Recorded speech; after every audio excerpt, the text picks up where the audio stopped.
Hello students, today's topic is exchange rate movement. അപ്പം exchange റേറ്റിനെ കുറിച്ചാണ് നമ്മൾ കഴിഞ്ഞ ക്ലാസ്സിലൊക്കെ കണ്ടത്. എക്സ്ചേഞ്ച് റേറ്റ് എങ്ങനെ മാറുന്നു എന്നുള്ളതാണ്. അപ്പം മാർക്കറ്റ് കണ്ടീഷൻസ് അതിനെ ഇൻഫ്ലുവൻസ് ചെയ്യുന്നുണ്ട്. The very market conditions like demand and supply are very influenced by the exchange rate. അപ്പം എക്സ്ചേഞ്ച് റേറ്റ് എപ്പോഴും ഫ്ലക്ച്വേറ്റ് ചെയ്യുന്നുണ്ട്. അത് ആ മാർക്കറ്റ് എക്കണോമിക് കണ്ടീഷൻ അനുസരിച്ച് മാറുന്നുണ്ട്. ആ മാറ്റം എന്ന് പറയുന്നത് either upward or downward. ആ ഡൗൺവേർഡ് ആൻഡ് അപ്വേർഡ് മൂവ്മെൻറ്റ്സിനെ കുറിച്ചാണ് നമ്മൾ ഈ ക്ലാസ്സിൽ നോക്കാൻ പോകുന്നത്. So when there is upward movement of the exchange rate it will be of two types, that is appreciation and revaluation. Appreciation എന്ന് പറഞ്ഞാൽ എന്താണ്? അപ്വേർഡിന് ഫ്രീലി ഫ്ലോട്ടിംഗ് എക്സ്ചേഞ്ച് റേറ്റ് വെറുതെ ഇങ്ങനെ കൂടുന്നതിനെയാണ് നമ്മൾ എന്ത് പറയുന്നത്? അപ്രീസിയേഷൻ എന്ന് പറയുന്നത്. അപ്പോൾ റീവാലുവേഷൻ എന്ന് പറഞ്ഞാലോ, റീവാലുവേഷൻ എന്ന് പറയുമ്പോൾ നമുക്കറിയാം അവിടെ ഒരു ഫിക്സഡ് എക്സ്ചേഞ്ച് റേറ്റ് സിസ്റ്റം ഉണ്ട്. അപ്പോൾ നമ്മുടെ അവിടെ കൺട്രോളിങ് ഫാക്ടർ ഉണ്ട്. റീവാല്യൂ ചെയ്യാണ്, ഒരു വാല്യൂവിന് നമ്മൾ എഗെയിൻ വാല്യൂ ചെയ്യുന്നതിനാണ് റീവാല്യൂ എന്ന് പറയുന്നത്. അവിടെയും അപ്വേർഡ് മൂവ്മെൻറ്റ് തന്നെയാണ്, പക്ഷേ ഫിക്സഡ് എക്സ്ചേഞ്ച് റേറ്റ് ഉണ്ട്. It's controlled by some agency. അത് ഗവൺമെൻറ് ഏജൻസി ആകാം. ഗവൺമെൻറ് ഡെലിബറേറ്റ്ലി ചേഞ്ച് ചെയ്യുന്നതിന് നമ്മൾ റീവാലുവേഷൻ എന്ന് പറയും. തന്നെ മാർക്കറ്റ് എക്കണോമിക് കണ്ടീഷൻ അനുസരിച്ച് മാറുകയാണെങ്കിൽ, അപ്വേർഡ് മൂവ്മെൻ്റ് ആണെങ്കിൽ നമ്മൾ അതിന് എന്ത് പറയും? അപ്രീസിയേഷൻ എന്ന് പറയും. And when there is downward movement എന്താ? രണ്ട് രീതിയിലാണ്, ഡിപ്രീസിയേഷൻ ആൻഡ് ഡീവാലുവേഷൻ. നമ്മൾ നേരത്തെ അപ്രീസിയേഷൻ പറഞ്ഞു, അതേപോലെ ഓപ്പോസിറ്റായിട്ട് ഡിപ്രീസിയേഷൻ ഉണ്ട്. അതേപോലെ റീവാലുവേഷൻ പറഞ്ഞതിൻ്റെ ഓപ്പോസിറ്റായിട്ട് ഡീവാലുവേഷനും ഉണ്ട്. അപ്പോൾ ഡിപ്രീസിയേഷൻ എന്ന് പറഞ്ഞാൽ എന്താണ്? Downward movement in the floating exchange rate ആണ്. അത് it's not controlled by any agency, തന്നെ സംഭവിക്കുന്നതാണ്. It is influenced by the market conditions. Devaluation എന്തായിരിക്കും? ഡീവാലുവേഷൻ എന്ന് പറഞ്ഞാൽ ഡെലിബറേറ്റ്ലി ചേഞ്ച് ചെയ്യുന്നതാണ് ബൈ സം ഗവൺമെൻറ് ഏജൻസീസ്. അപ്പോൾ എന്തിനു വേണ്ടിയിട്ടാണ് ഡീവാല്യൂ ആൻഡ് റീവാല്യൂ ചെയ്യുന്നത്? അത് ചിലപ്പം ചില ഫോറിൻ കറൻസികൾ വല്ലാതെ ഫ്ലക്ച്വേഷൻ കാണിക്കും. അങ്ങനത്തെ സിറ്റുവേഷനിൽ അവർ കൺട്രോൾ ചെയ്യാൻ വേണ്ടിയിട്ടാണ്. ഒരു ഫോറിൻ കറൻസി, ഒരു ഹാർഡ് കറൻസി ഫ്ലക്ച്വേറ്റ് ചെയ്യില്ല. അതേസമയം ഒരു സോഫ്റ്റ് കറൻസി ഫ്ലക്ച്വേറ്റ് ചെയ്യുവാണെങ്കിൽ അത് ആ ഒരു കൺട്രീൻ്റെയും ആ കൺട്രിയായിട്ട് ട്രേഡ് ചെയ്യുന്ന ഡിഫറെൻറ്റ് ഇൻ്റർനാഷണൽ ഓർഗനൈസേഷൻസിൻ്റെയും അല്ലെങ്കിൽ ഡിഫറെൻറ്റ് കൺട്രീസിൻ്റെ ബിസിനസ്സിനെ BOPനെ വളരെ നെഗറ്റീവായിട്ട് എഫക്റ്റ് ചെയ്യാൻ സാധ്യതയുണ്ട്. അതുകൊണ്ടാണ് അവരെന്ത് ചെയ്യുന്നത്? പർപ്പസ്ഫുള്ളി കൺട്രോൾ ചെയ്യുന്നത്. And that is called devaluation. And this appreciation, depreciation അങ്ങനെയുള്ള കാര്യങ്ങളൊക്കെ എങ്ങനെയാണ് നമ്മുടെ മാർക്കറ്റ് എക്കണോമീനെ എഫക്റ്റ് ചെയ്യുന്നതെന്ന്. അപ്പം ഇതെന്ത് സംഭവിച്ചാലും അതെന്താണ്? റിലേറ്റീവ് ആണ് അല്ലേ?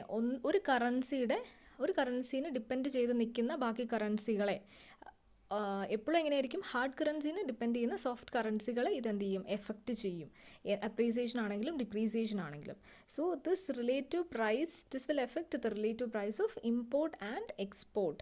ഡിപ്രീസിയേഷൻ ആണ് സംഭവിക്കുന്നതെങ്കിലോ എക്സ്പോർട്ട് ചീപ്പറാകും ആൻഡ് ഇമ്പോർട്ട് എന്താവും? എക്സ്പെൻസീവ് ആവും. അപ്പോൾ നമ്മുടെ കൺട്രീനെ സംബന്ധിച്ച് അതെന്താണ്? നമ്മുടെ കറൻസി ഡിപ്രീസിയേറ്റ് ചെയ്യുക എന്ന് പറഞ്ഞിട്ടുണ്ടെങ്കിൽ അതിൻ്റെ അർത്ഥം എന്താണ്? നമുക്ക് എക്സ്പോർട്ട് ചെയ്യുമ്പം കുറച്ച് ക്യാഷേ കിട്ടുള്ളൂ. എക്സ്പോർട്ട് എന്ന് പറഞ്ഞാൽ ഔട്ട്വേർഡ് മൂവ്മെൻ്റ് ആണ്. അപ്പോൾ നമുക്ക് ഇങ്ങോട്ടേക്ക് ഇൻകം കുറവായിരിക്കും ആൻഡ് ഇമ്പോർട്ടിന് എന്തായിരിക്കും? ഭയങ്കര എക്സ്പെൻസീവ് ആവും. അപ്പോൾ നമ്മുടെ BOP എന്തായി മാറും? BOP ഡെഫിസിറ്റിലേക്കാണ് പോവുക. So depreciation is not at all good for an economy.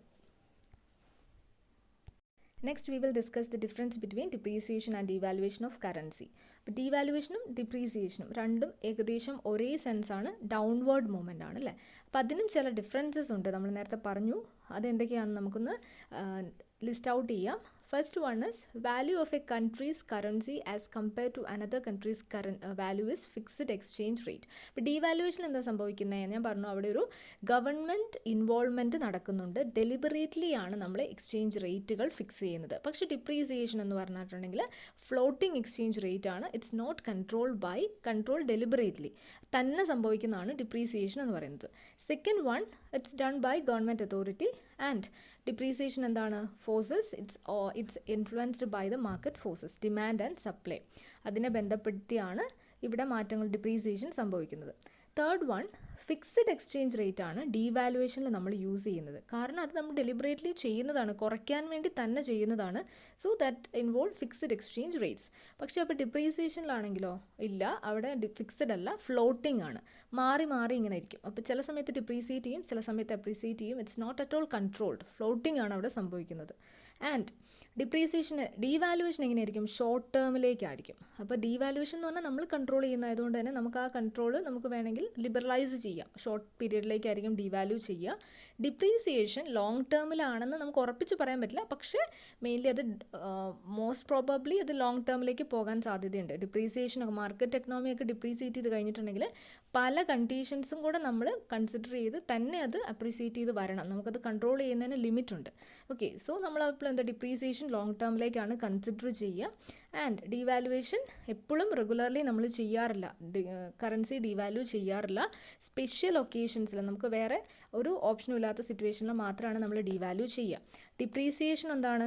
എപ്പോഴും തന്നെ സംഭവിക്കുന്ന ഒരു കാര്യമാണ്. So these are the major differences.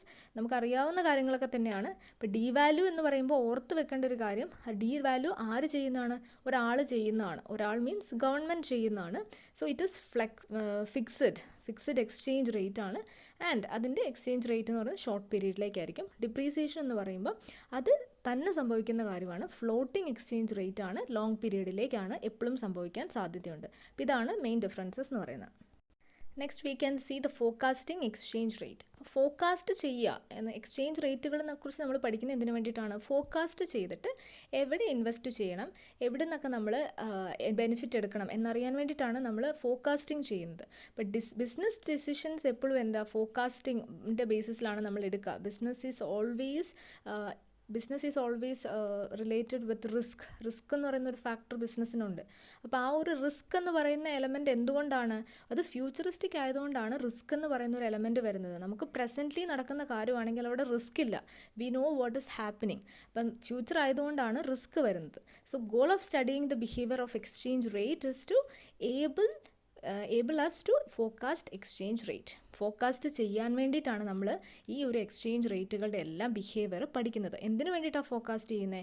ആപ്റ്റായിട്ടുള്ള investment decisions എടുക്കാൻ, ആപ്റ്റായിട്ടുള്ള കറൻസികളെ ആശ്രയിക്കാൻ വേണ്ടിയിട്ടാണ്. So we can see what are the needs and importance of exchange rate. First one, it helps in hedging decision. അപ്പോൾ ഹെഡ്ജിങ് എന്താണെന്ന് എല്ലാവർക്കും അറിയാം. ഹെഡ്ജിങ് എന്ന് പറഞ്ഞാൽ നമ്മൾ റിസ്ക് മിനിമൈസ് ചെയ്യാൻ വേണ്ടി യൂസ് ചെയ്യുന്നതാണ് ഹെഡ്ജ്. അപ്പം അതിന് വേണ്ടിയിട്ട് ഫോർകാസ്റ്റ് ചെയ്താൽ നമുക്ക് ഹെഡ്ജിങ് ഡിസിഷൻ പ്രോപ്പറായിട്ട് എടുക്കാൻ പറ്റും. പിന്നെ it helps in short term financing decision. അപ്പം ഷോർട്ട് ടേം ഫിനാൻസിങ് ഇൻസ്ട്രുമെൻറ്റ്സ് ഒക്കെ നമ്മൾ പഠിച്ചതാണ്. അപ്പോൾ അതിലൊക്കെ ഇൻവെസ്റ്റ് ചെയ്യാൻ വേണ്ടി ഹെൽപ്പ് ചെയ്യുന്നു. Then third one, helps in taking short term investment plan. Investment decision എടുക്കാനും നമ്മളെ ഹെൽപ്പ് ചെയ്യുന്നു. Then fourth one, capital budgeting decision. Capital budgeting എന്ന് പറഞ്ഞാൽ എപ്പോഴും എന്താണ്? ലോങ് ടേം ആണ്. Capital budgeting involve decision that is for a period of more than 10 to 20 years. അതിൻ്റെ result will be accrued within 10 to 20 years. അപ്പം അവിടെ എന്താണ്? Capital budgeting decisions എടുക്കാൻ സഹായിക്കുന്നു. And also long term financing decision. Then assessing earnings. നമ്മുടെ ഏർണിങ്സിനെ assess ചെയ്യാൻ പറ്റുക. Assess ചെയ്യുക എന്ന് പറഞ്ഞാൽ വാല്യൂ ചെയ്യാൻ പറ്റുക. ഇപ്പോൾ ഫ്യൂച്ചറിസ്റ്റിക് ആയിട്ട് നമ്മൾ ബിസിനസ് ചെയ്യും. ഫ്യൂച്ചറിൽ എത്ര വാല്യൂ ഉണ്ടെന്ന് നമുക്ക് ഇന്ന് കാൽക്കുലേറ്റ് ചെയ്യാൻ പറ്റണം.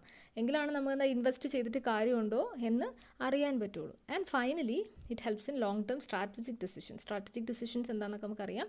അപ്പം സ്ട്രാറ്റജിക് ഡിസിഷൻ, ബിസിനസ് ഡിസിഷൻസ് എങ്ങനെയായിരിക്കും? സ്ട്രാറ്റജിക് ആണ്. അപ്പോൾ ആ സ്ട്രാറ്റജിക് ഡിസിഷൻസ് ലോങ് ടേമിലേക്ക് എടുക്കാനും നമ്മൾ അപ്പോൾ ഫോർകാസ്റ്റിംഗ് എന്താണെന്ന് നിങ്ങൾക്ക് അറിയാം. ഫോർകാസ്റ്റിങ്ങിൻ്റെ നീഡ്സ് അല്ലെങ്കിൽ അതിൻ്റെ ഇമ്പോർട്ടൻസ് ആണ് നമ്മൾ ഡിസ്കസ് ചെയ്ത് അറിയാവുന്ന കാര്യങ്ങൾ തന്നെയാണ്.